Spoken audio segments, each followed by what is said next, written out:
बिन्दव ज्योति कलेवर शुभ्रपटाम्बर देहि पदं जय ध्यान समाहित शांत महिमामय अखिल विश्वमय देहि पदं जय ध्यान समाहित शांत महिमामय अखिल विश्वमय देहि पदं जय दीन दयामय करुणा सागर दीन दया प्रभु दीन दया जय दीन दयामय करुणा सागर शरणागत मम देहि पदं जय श्री अरविन्द ज्योति कलेवर शुभ्रपटाम्बर देहि पदं जय योगेश्वर नंद स्वरूप योगेश्वर नंद स्वरूप विश्व चेतन देहि पदं जय श्री अरविन्द ज्योति कलेवर शुभ्रपटाम्बर देहि पदं The eternal satisfied God along with thy transcending hand. Praise daily among golden bar of time, as if time may not open its heart to God. O radiant fountain of the world's delight, world free and unalterable ever. O bliss ever blessed, deep viewed within mystery and news with heretic tongue. Incarnate the white person of thy force, listen to earth, some living from of thee. One moment filled with thy eternity, let thy infinity iman believe. All knowledge rub one mind in seas of light, all love throats healing one human heart. Immortal treading the earth with mortal feet, all heaven's beauty proud in our feelings. Omnipotence revealed with the power of God, immense and immense of a mortal will, tapped with the eternal might one human hour, and with one gesture change all future time. Let the great word be spoken from the heights, and one great act unlock the doors of faith.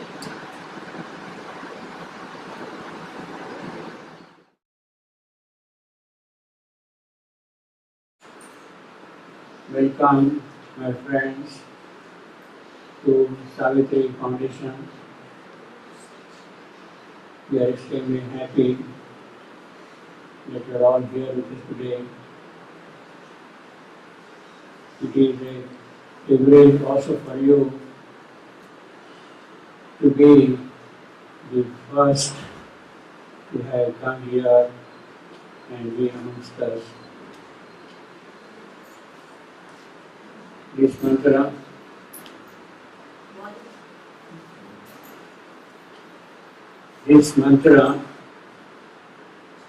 which we have just recited, Om Tat Savitur-Varam Rupam Jyotihi Parasya Dhimahi Yanna Satyena Deepaye.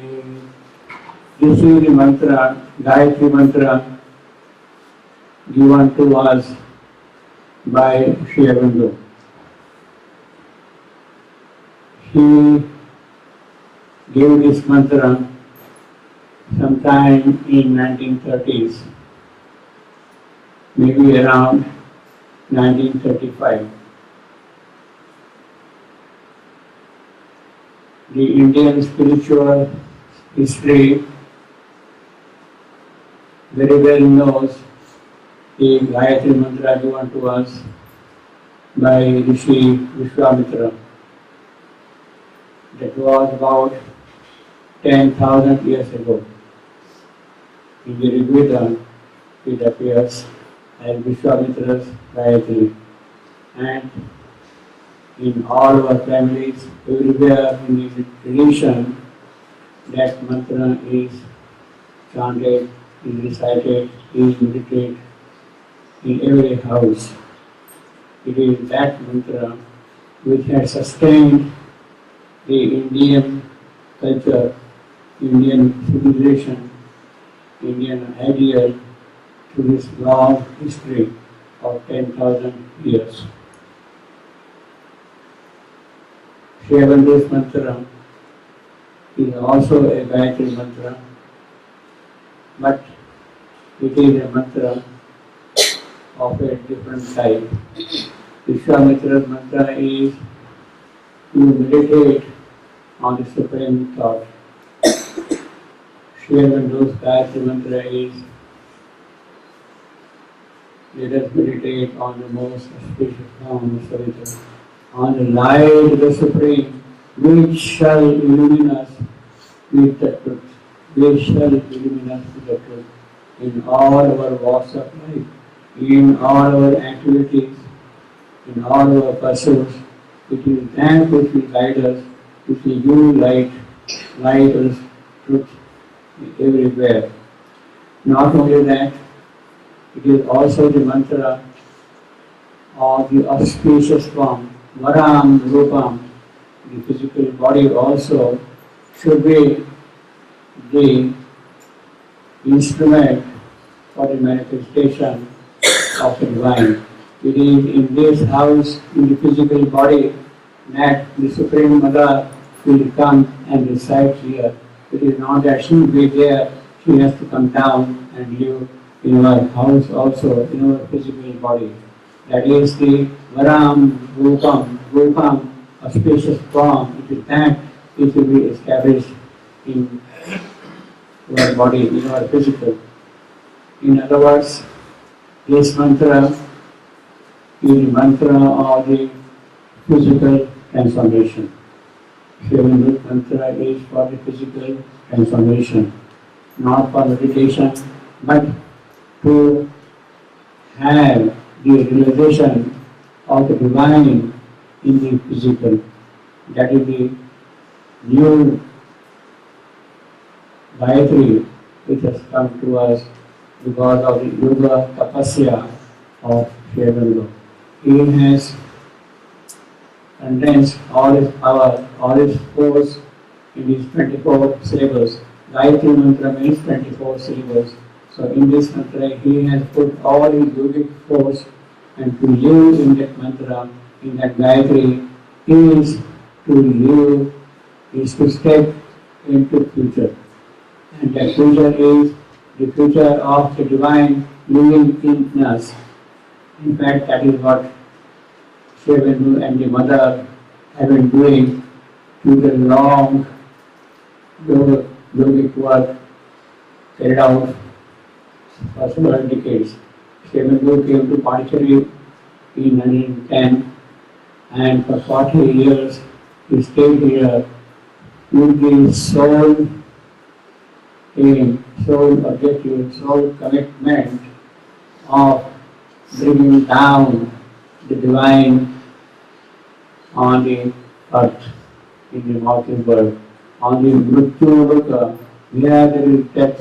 In this Mrityuloka, it is the divine who must come and establish himself. Amrita, that is what should be here in this physical world also.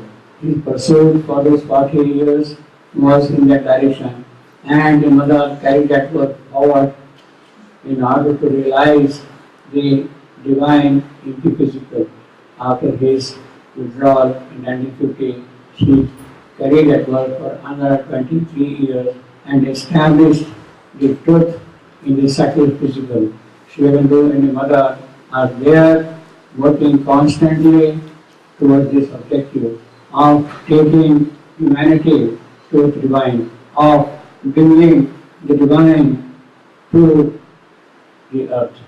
That is the work which has been constantly going on. They are doing it. It is for us to open ourselves, receive their grace, live in their kindness, atmosphere, beauty, love, joy, and grow. That is what we should do. Now, it is this basic message what we see in Sri Aurobindo Savitri. Savitri is giving a concrete form to all those yogic realizations and achievements so that it becomes active in the physical world here also for us. If we live in Savitri, it means that we are participating in their yogic work. We are moving in that direction. Sri Aurobindo started writing Savitri long before he came to Pondicherry in Baroda itself. That was a very early draft which he had prepared after his coming back from England. He was in Baroda for about 15 years. It is there in Baroda that he acquired the entire traditional knowledge of Indian literature, of spirituality, Indian life, everything. He mastered Sanskrit. He knew Vedas himself directly to that, and it is during that active period that he had prepared the first draft of Savitri. But unfortunately, that draft does not exist now. We don't have a copy of that draft. The earliest draft of Savitri, which is available to us, is the one which he wrote during 1916 and 1918, during those 2 years. See, from 1915 to 1921, for 6-7 years, he was running a monthly called Arya. And it is during that active period of Arya writing, he also found time to write Savitri. The first draft of Savitri belongs to the period 1916 to 1918. It was a draft running into about 1,000 lines, just 1,000 lines, a brief description of what he intended to do.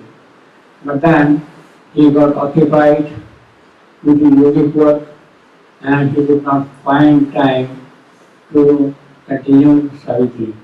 It took long time, almost 20 years, maybe mid-1930s, he started writing Savitri again. And the first few drafts which he had prepared belong to the period 1935 to 1940, those 4-5 years. That was the first earliest attempt of presenting Savitri the way in which he wanted to present it. But again, he could not find time, and the real active work which he did on Savitri was during the period 1942 to 1950. During those 7 or 8 years, he wrote this whole Savitri. This Savitri runs into about 24,000 lines. It is the longest poem in the English literature. Longest poem in the entire English literature. 24,000 lines. The book Savitri is divided into what are called 12 books. And each book has number of cantos. There are in all 49 cantos and 12 books of course, and that is the whole Savitri which he had given to us in 1950. This particular edition is the edition which had come out essentially during the time of Sri Aurobindo himself. Part 1, that is first 3 books of Savitri, the book of the beginnings, the book of the traveler of the world, and the book of the Divine Mother, were published as a single volume and came out in September 1950 before he withdrew. So it is during his own time that the first part of Savitri had come out. The other 2 parts, part 2 and part 3, again of 25 cantos or 9 books, came out in May 1951. That is almost immediately 6 months after his withdrawal. He withdrew on 5th December 1950. In May 1951, the other part came out. Therefore, part 1 and part 2 and part 3, we could say that they had come during his own lifetime. Now, it is this book, Savitri, which tells us all about his yogic realizations, all about the relations of the mother. It tells us also about what are the future possibilities, what things will happen in future. That also Sri has clearly written out that the physical transformation will proceed like this, like this, like this. And ultimately he says that it is a life divine which will be established upon earth. The narrative, to tell you very briefly, is something like this. Basically, it is a story which appears for the first time in the Mahabharata. Sri Aurobindo has picked up the story of Savitri from Mahabharata, Vyasa's Savitri. The Pandavas were in the forest and they had to live for 12 years.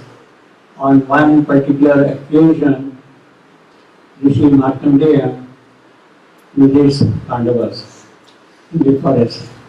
In fact, this book, Savitri, Vyasa Savitri, Mahabharata Savitri, appears in what is called the Vana Parva, the book for the forest, when the Pandavas were living in the forest.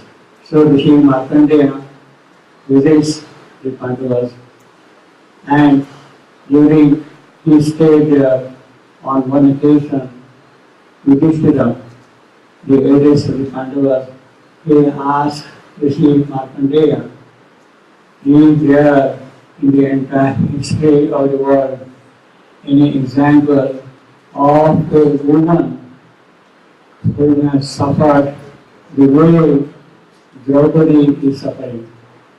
Draupadi was harassed, Draupadi was in great difficulty in every respect. You know the story of that thing. So Yudhishthira asked Markandeya, is there in the entire history of the world any example of a woman who has suffered the way Draupadi is suffering? And Rishi Markandeya, in response to that question, tells Yudhishthira that yes, long ago, there was a king, his name was Ashwapati, and it is his daughter Savitri who suffered more than what Draupadi is suffering. And he narrates the story of Savitri. Savitri was born as a result of the yajna Ashwapati was doing in the worshipping of goddess Savitri, the divine goddess Savitri. He wanted from the divine goddess Savitri a bull to have a son. And it is in response to that, in response to his yajna, he was doing yajna for 18 long years, Ashwapati. From morning till late night, he was doing ahutis, offering ahutis to Savitri for 18 years. And at the end of the 18 years, Savitri appears from the Yajna Kunda, from the fire, the divine goddess appears. And she tells him, yes, I have heard your prayer and you shall get a daughter. And then Savitri is born as Ashwapati's daughter. She grows into full maidenhood. She has become a young girl to be got married, but she is so bright, so brilliant, so powerful, so dazzling that nobody dares to approach her to claim her hand in marriage. And therefore Ashwapati, her father, tells her, look, as nobody has come to claim your hand, you are free now to go all around the world and choose a proper youth as your husband, as your life's partner. And therefore Savitri goes from place to place, from different countries she travels, through different countries she travels, and finally she comes to a country called the Shalva country. And in the Shalva country, the forest of the Shalva country, Shalva woods, that is why we are calling this place also as Shalva wood. She meets Satyavan, and they decide that yes, we shall be together. Satyavan and Savitri commit themselves to be together. Savitri goes back to her father's place, Mathura, Ashwapati's palace, to report that she has found the one whom she would like to espouse. She goes back to the palace, and when she is there in the palace, she already sees there Rishi Narad in the company of Ashwapati and her mother, Madhavi. They are already there. Savitri sees them there, and Narad asks, who is this girl? Why she has not been married, got married and all that. So Ashwapati tells her that look, she has been going from place to place in search of a life's partner, and the fact that she has come back now, it means that she has found one. And then Savitri reveals that she met Satyavan in the forest and they had decided to get married. The moment Savitri tells them that it is Satyavan who shall be her husband, Narad at once tells them that 1 year after the marriage, Satyavan will die. 1 year after marriage, Satyavan will die. Now, in spite of this prophecy, Savitri remains firm in the resolve. She says that even in 1 year, I will live with him 1 year very happily. But I also know that it is not all. 1 year is not all. I know how to change fate, how to change destiny, how to take away this dosha, this calamity which is there in the life of Satyavan.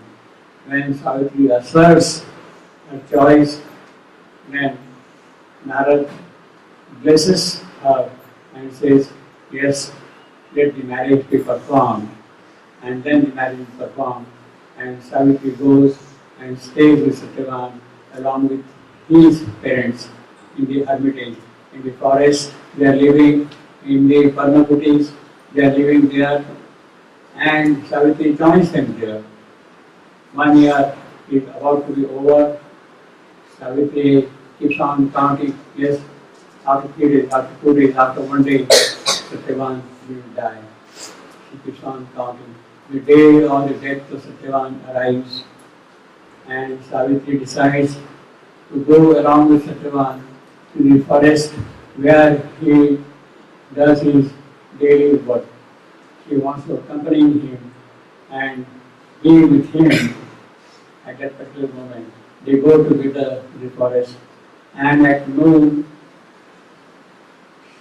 Satyavan feels very tired due to his work and collapses.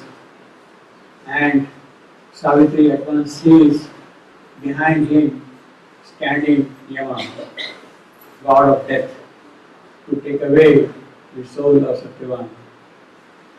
He comes there, he takes the soul of Satyavan and starts moving to his house. Savitri follows them. Satyavan, his spirit, behind him, Yama, death, behind them, Savitri followed them. And Savitri finally claimed the soul of Satyavan back from Yama. She fights with him, she conquers him, and gets back the soul of Yama. After getting back the soul of Yama, what she sees is she is coming down from heaven, down to earth, back to earth. What she sees is that they, Satyavan and Savitri, are being followed by Krishna and Kali.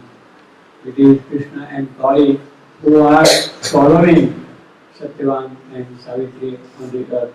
Krishna, the Lord of Ananda, Anandamaya Purusha, Kali, the divine Shakti, the supreme power, she comes here.